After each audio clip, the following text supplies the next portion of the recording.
नमस्कार, आप सभी का मेरे YouTube चैनल पे स्वागत है।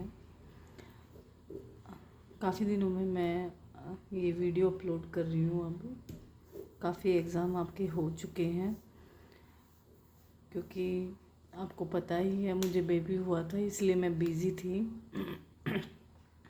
अब मैं थोड़ा सा रेगुलर हो जाऊँगी। जो भी कैंडिडेट हैं जिनके जो एग्ज़ाम चल रहे हैं, प्लीज़ मुझे एक बार कमेंट कर दीजिए, क्योंकि मुझे आइडिया नहीं है कि कौन से एग्ज़ाम फॉर्म निकले थे और कौन सा एग्ज़ाम होने वाला है। तो प्लीज़ सारे कैंडिडेट के जो भी एग्ज़ाम हैं के फॉर्म या डाल रखे हैं या कोई एग्ज़ाम आ रखा है तो उसको कमेंट कर दें। चलिए, आज का टॉपिक हमारा रहेगा स्केल का। सबसे पहले हम देख लेते हैं, बाय नॉलेज भी हम पढ़ेंगे। ऐसा नहीं है कि सिर्फ एग्ज़ाम के लिए पढ़ेंगे, नॉलेज के लिए भी पढ़ेंगे। स्केल जो होते हैं हमारे, अलग अलग स्केल होते हैं, ऑर्थो के अलग होते हैं। हर एक फील्ड के जो स्केल्स होते हैं वो अलग होते हैं, ठीक है। स्केल का मतलब क्या होता है कि देखिए, अगर आप एक देसी भाषा में देखते हैं तो स्केल जिसको हम बोलते हैं फूटा, ठीक है, ये जो इंच में आता है, सेंटीमीटर में आता है, ठीक है। तो उससे हम क्या करते हैं, हम उसमें मेज़रमेंट करते हैं, ठीक है। स्केल से हम क्या करते हैं, मेज़रमेंट करते हैं। तो ऐसा ही कोई भी डिजीज़ है, उस डिजीज़ की कंडीशन, सिम्टम्स को मेज़र करना, ठीक है, उसको हम बोलेंगे स्केल। अब सबसे पहला स्केल है वास स्केल। वास स्केल की फुल फॉर्म है। देखिए, जो स्केल आते हैं, स्केल या तो शॉर्ट फॉर्म में आएंगे और या फिर लेंथ पूरा नेम आएगा और उससे पूछा जाएगा कि ये किस में यूज़ होता है। बट ऑलमोस्ट जो स्केल होते हैं उनका उसके नाम में ही पता लग जाता है कि ये किस में यूज़ होता है, ठीक है। तो जितने भी स्केल्स हैं उनके आप शॉर्ट फॉर्म भी लिखेंगे और उनकी फुल फॉर्म भी लिखेंगे और किस में यूज़ किए जाते हैं वो भी आप याद करेंगे।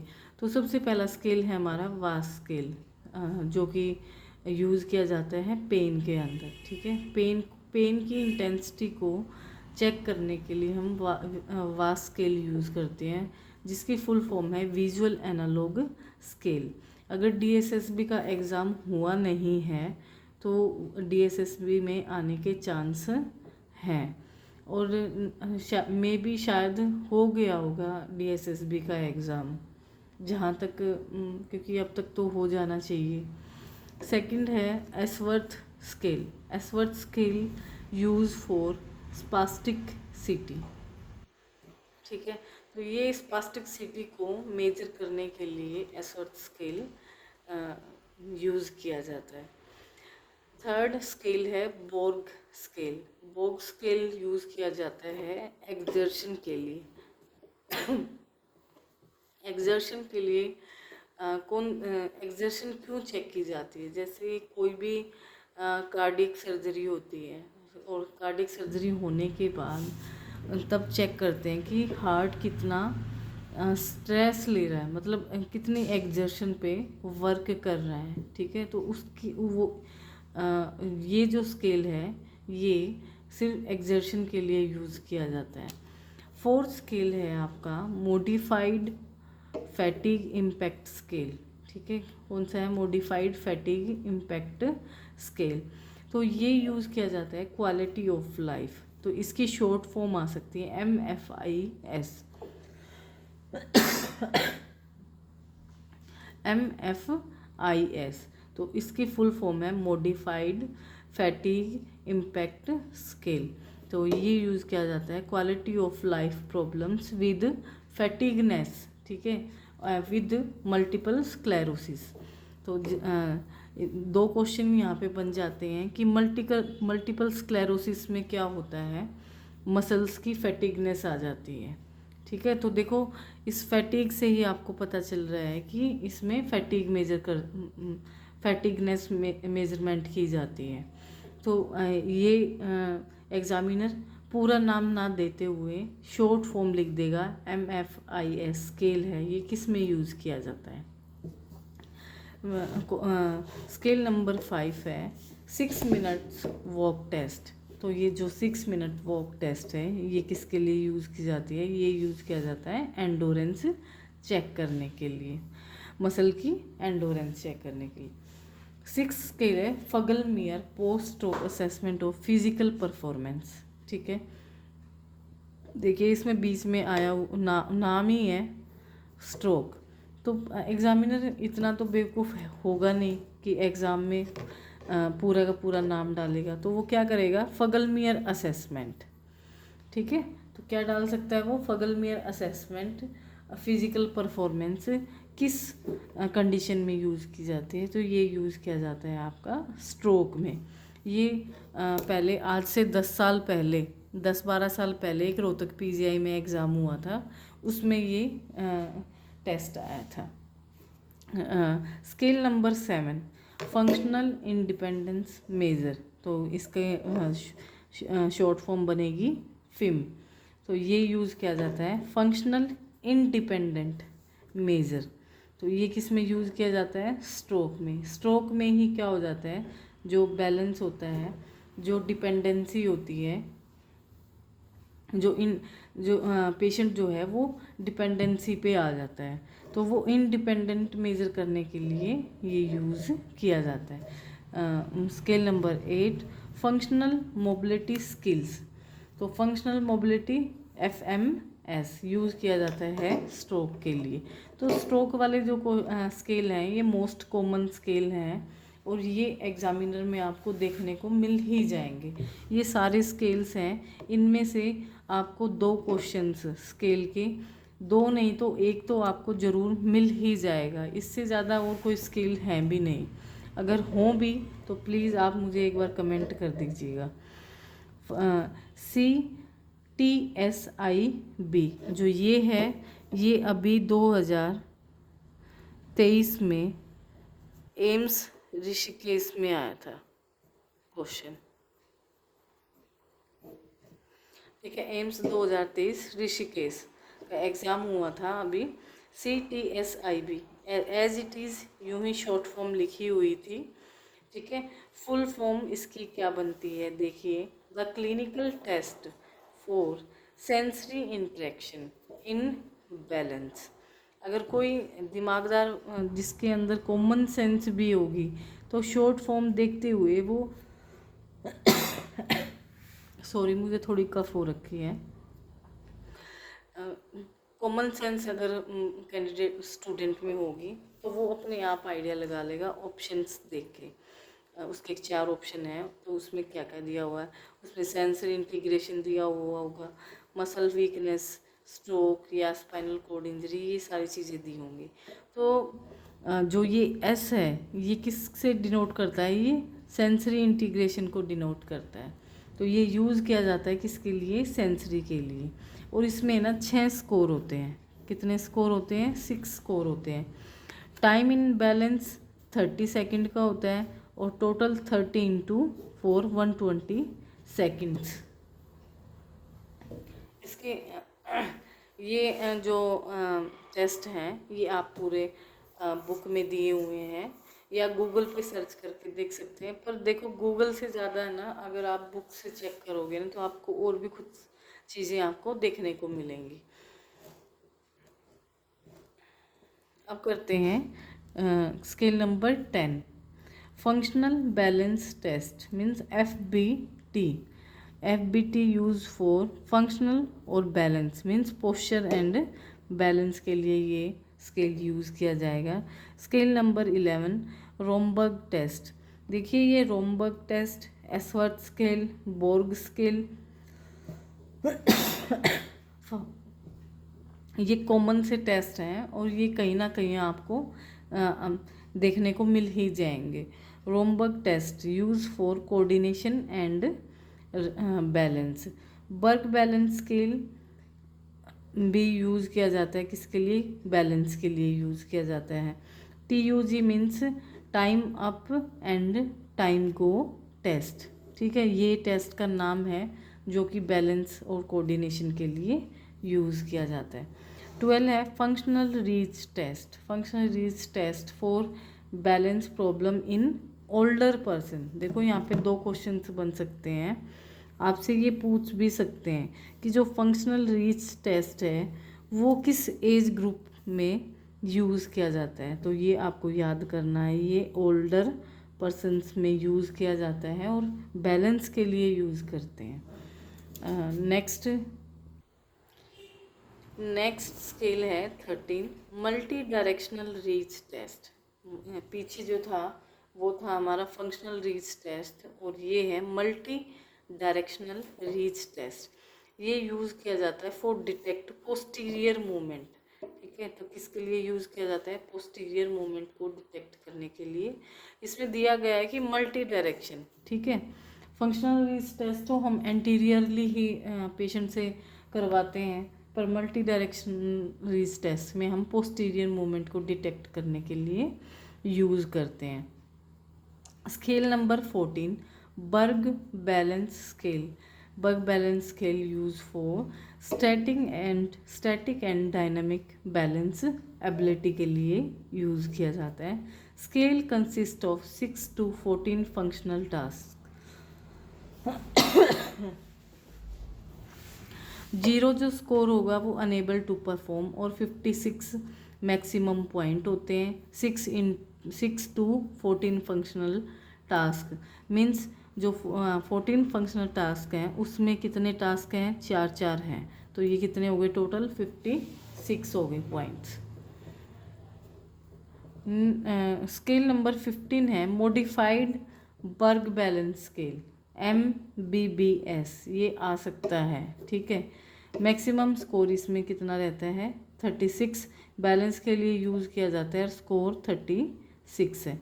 आपको ये स्कोर नंबर भी याद करने हैं कि कितने स्कोर किस किस में हैं। POMA, POMA, तो परफॉर्मेंस ओरिएंटेड मोबिलिटी असेसमेंट। ठीक है, performance oriented mobility assessment measure both static and dynamic balance and gait. ठीक है, किसके लिए यूज़ किया जाता है? Balance and gait. जब इसमें यही आ जाता है परफॉर्मेंस ओरिएंटेड, M मोबिलिटी, तो मोबिलिटी किस में आती है? गेट में, तो यूज़ किया जाता है बैलेंस एंड गेट। स्कोर इसमें कितना होता है? 28। नेक्स्ट स्केल है 17, time up and time go test, use for mobility और बैलेंस। इसमें ही 3 मीटर वॉक टेस्ट है। 3 मीटर वॉक टेस्ट, तो कितने फीट होगा? 10 फीट होगा। इसमें time up and time go test का मतलब ये है कि 3 मीटर वॉक टेस्ट होगा। ठीक है, फिर वो वापस आएगा। तो ये एक टेस्ट है, ये आप देख लेना, अच्छे से पढ़ लेना। ठीक है, तो ये तो शॉर्ट फॉर्म है कि शॉर्ट एग्ज़ाम के टाइम में बुक्स उठाने की आपको नीड नहीं पड़ेगी। आप इन्हीं स्केल से देखना और लर्न करके चले जाना। स्केल नंबर 18 है time walk test, use for postural control and functional mobility. 10 metre 33 feet and 15 metre 50 feet. ये पूरा का पूरा आपको ये बुक्स में मिलेगा। आप अगर आपको पूरा लर्न करना है अच्छे से, तो आप अपनी बुक्स को ओपन करें और इसको अच्छे से रीड करें। नेक्स्ट हम करते हैं 21 स्केल,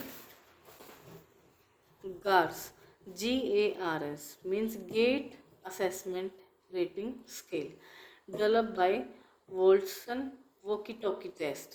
ठीक है, तो जो ये वॉकी और टॉकी टेस्ट है ये किस में यूज़ किया जाता है? ये गेट असेसमेंट रेटिंग स्केल में यूज़ करते हैं। ठीक है, BES, balance efficacy scale, use for functional mobility and ADLs task, assistive daily,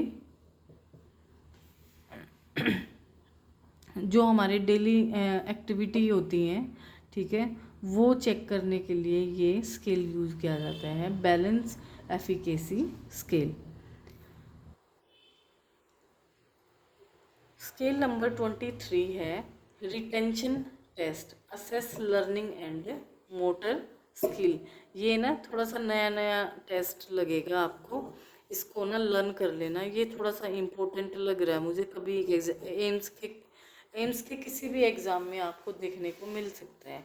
retention test, retention जो टेस्ट है ये यूज़ किया जाता है असेस, इसको असेस करने के लिए, लर्निंग एंड मोटर स्किल्स को टेस्ट करने के लिए कौन सा टेस्ट यूज़ करेंगे, retention test. Test number 24 Barthel index scale. तो ये यूज़ किया जाता है डिसेबिलिटी, मोबिलिटी, और इसमें जो स्कोर होता है वो 10 होता है। और एडीएल्स, सेल्फ केयर एडीएल्स को चेक करने के लिए ये यूज़ किया जाता है। 25 है cards index of activities of daily living. तो इसमें कार्ड्स जो इंडेक्स है इसमें 6 कैटेगरीज आती हैं और ये यूज़ किया जाता है एडीएल्स के लिए। और एडीएल्स किस में यूज़ करेंगे, ये यूज़ करेंगे हम डिसेबिलिटी में।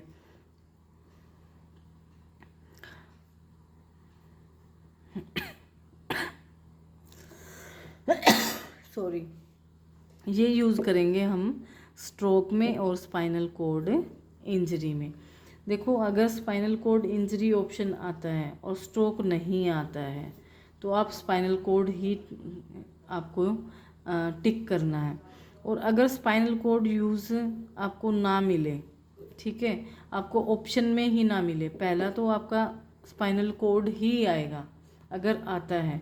और अगर स्पाइनल कॉर्ड ना मिले ऑप्शन में तो आप स्ट्रोक ट्रिक कर सकते हैं, ठीक है। तो देखो, स्ट्रोक और स्पाइनल कॉर्ड, सबसे पहले स्पाइनल कॉर्ड इंजरी में ही पेशेंट बाथिंग हो गया, ड्रेसिंग हो गया, फीडिंग हो गया, टॉयलेटिंग हो गया, ट्रांसफ़र हो गया, कंटिनेंस हो गई, ठीक है। और स्ट्रोक भी, स्ट्रोक में हेमिप्लीजिया हो गया, पैराप्लीजिया हो गया। तो ये आपको, ये कॉमन सेंस होती है एग्ज़ाम में कि हमें एग्ज़ाम में किस तरीके से अपने आप को अटेम्प्ट करवाना है क्वेश्चन, कि हम क्वेश्चन को कैसे अटेम्प्ट करें। कई बार ऐसा होता है कि directly answer spinal cord injury ना देते हुए वो स्ट्रोक भी दे सकते हैं। तो ये आपको डिसाइड करना है कि ये स्पाइनल कॉर्ड इंजरी आएगा या स्ट्रोक आएगा, ठीक है। Scale number 27 Oasis. Oasis means outcome and assessment information set. Outcome and assessment information set 36 items होते हैं इसमें। और मेज़र एडीएल्स, ठीक है। तो एडीएल्स को मेज़र करता है। 27 है एशिया स्केल। एम्स 2020 में ये स्केल आया था, एशिया स्केल। तो एशिया स्केल की फुल फॉर्म है American spinal cord injury assessment, use for spinal cord injury, ठीक है।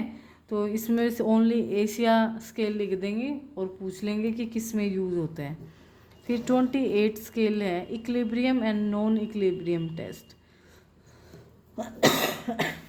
ये रोहतक पीजीआई में आया था। ये मेज़र किया जाता है फॉर बैलेंस एंड कोऑर्डिनेशन के लिए। अब हम यहाँ पे बात करते हैं, देखिए आप इन स्केल्स को, मैंने आपको सारे, ऑलमोस्ट सारे स्केल्स आपको बता दिए हैं। अगर कोई और स्केल्स आपको पता है तो आप कमेंट करके मुझे बता दें, ठीक है। नेक्स्ट वीडियो में उसको मैं ऐड कर दूंगी। पर जितना मुझे लगा कि मोस्ट इम्पोर्टेंट जो सारे स्केल्स थे वो मैंने बता दिए हैं। अब आपको एक तरीका बताती हूँ कि स्केल्स को आपको अपने नोट्स में ऐड कैसे करना है। या तो जैसे मैंने मेरे नोट्स हैं, इस तरीके से अपना नोट्स बना लो। अगर नोट्स नहीं बनाना है तो आपको क्या करना है, सिंपल सा, देखो आपको, आप थोड़ा वक्त लगेगा इसमें, ठीक है, पर काफ़ी अच्छा रहेगा, आपकी नॉलेज के लिए भी काफ़ी अच्छा रहेगा। आपने पहले वास स्केल लिया, 2 बार्थल लिया, एशिया लिया और सारे जितने भी हैं आपने स्केल ले लिए, आप अपनी बुक्स में जाइए, सुलेवान बुक में आपको ये सारे स्केल मिल जाएंगे। कौन सी बुक में? सुलेवान बुक में।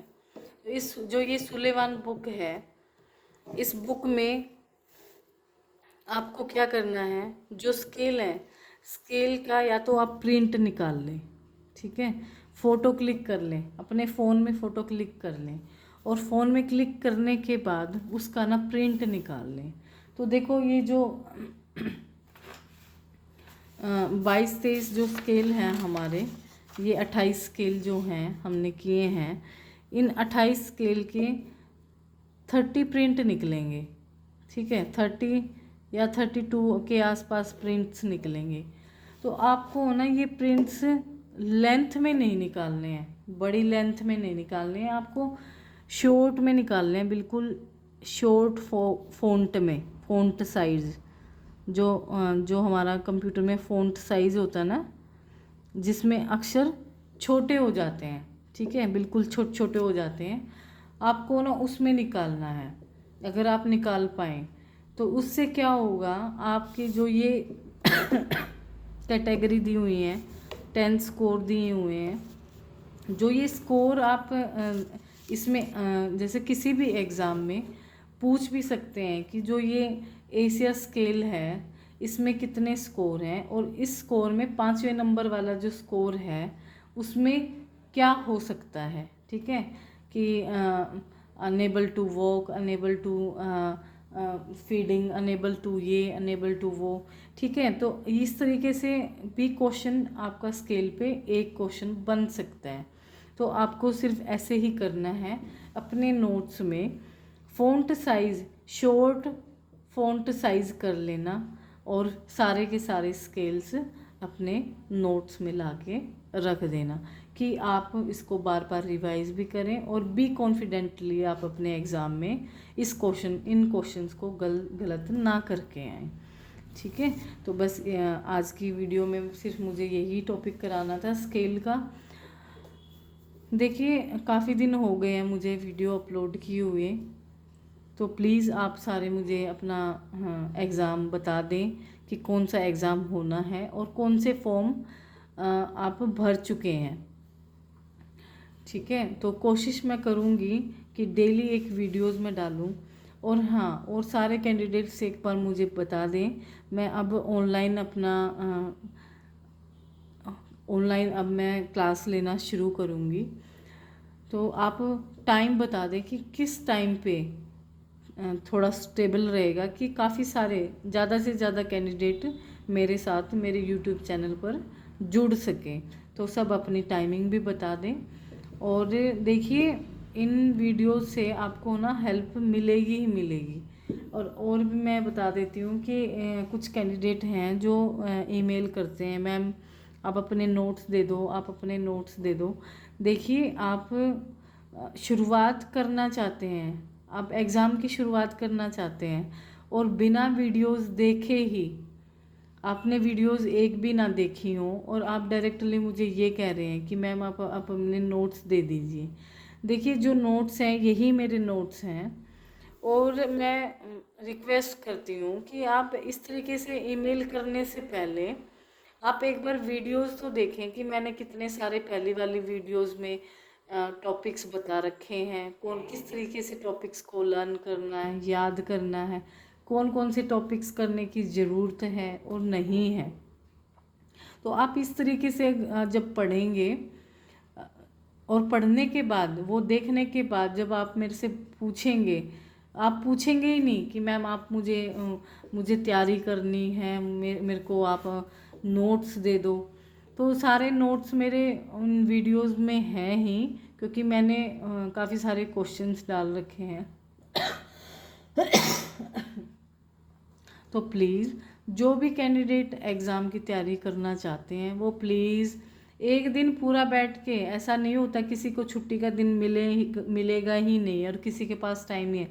हर एक व्यक्ति के पास, मनुष्य के पास टाइम ही टाइम है, पर वो टाइम देना ही नहीं चाहते हैं। तो प्लीज़ वीडियोस को बार बार देखो कि क्या क्या बताया है, किस टाइप के क्वेश्चन आते हैं। और ऐसा नहीं है कि सिर्फ आप ही पहले कैंडिडेट हैं, बहुत सारे कैंडिडेट ऐसे भी हैं जिनके एग्ज़ाम में मार्क्स भी अच्छे आए हैं। हालांकि वो एक एक दो दो नंबर से, एक एक रैंक से, एक कैंडिडेट है जो सफदरजंग में सिर्फ एक रैंक से वो रह गए हैं। होप सो कि उनका नेक्स्ट टाइम किसी भी एम्स में उनका हो जाए, या किसी भी गवर्नमेंट हॉस्पिटल में हो जाए। ठीक है, तो आप जब मेहनत करेंगे, आप पढ़ेंगे, शुरुआत करेंगे, कहीं से भी करो पर शुरुआत कर दो। तो ये ना कहना पड़े मुझे बार बार कि नहीं मेरी वीडियोस पहले देखो, आप मेल करते रहो कि नहीं मैम आपने नोट्स भेज दो। देखो किसी के नोट्स है ना एकदम ऐसे समझ नहीं आते हैं, क्योंकि नोट्स में ऐसा नहीं होता है कि सब कुछ ही ठीक लिखा होता है, नोट्स में कुछ गलत भी हो सकता है। देखो मैंने ये बनाए हैं अपनी ही डायरी से लेके और बुक्स उठा के, तब मैंने ये बनाए हैं। डायरी में तो थे ही नहीं, 10-12 थे, तो मैंने सोचा कि एक स्केल की वीडियो पूरी हो जिसमें सिर्फ स्केल ही हो। सॉरी, मुझे कफ बहुत ज़्यादा हो रखी है। चलिए आज के लिए सिर्फ इतना ही, और प्लीज़ मेरी वीडियोस को लाइक ज़रूर कर दें, ठीक है, और कमेंट्स भी ज़रूर किया करें, क्योंकि मुझे मोटिवेशन मिलेगा तो मैं और आपके लिए मेहनत करूँगी। ठीक है, और अगर मोटिवेशन ही मिलेगा तो मैं कैसे मेहनत करूँगी आप लोगों के लिए। ठीक है, तो आप सब खुश रहें और अपनी हेल्थ का हमेशा ध्यान रखें और अपनी तैयारी करते रहें। एग्ज़ाम वैकेंसीज़ अभी आएंगी, क्योंकि 2 एम्स, एक रेवाड़ी वाला एम्स और एक जम्मू एम्स, ये 2 एम्स हैं। तो एक एम्स में कम से कम आपको 30 से 31 वैकेंसीज़ ज़रूर आती हैं, टोटल नीड होती है 30 से 31 वैकेंसीज़ की फिजियोज़ की। तो टोटल मिला के आपकी 50 के आसपास वैकेंसीज़ आ सकती हैं। तो अपनी तैयारी करते रहिए, ठीक है, और गाइडेंस के लिए मेरे से जितना एफ़र्ट मुझसे लगेगा मैं आपके साथ हमेशा रहूँगी। तो थैंक यू सो मच। मिलते हैं नेक्स्ट वीडियो में। शुभ रात्रि।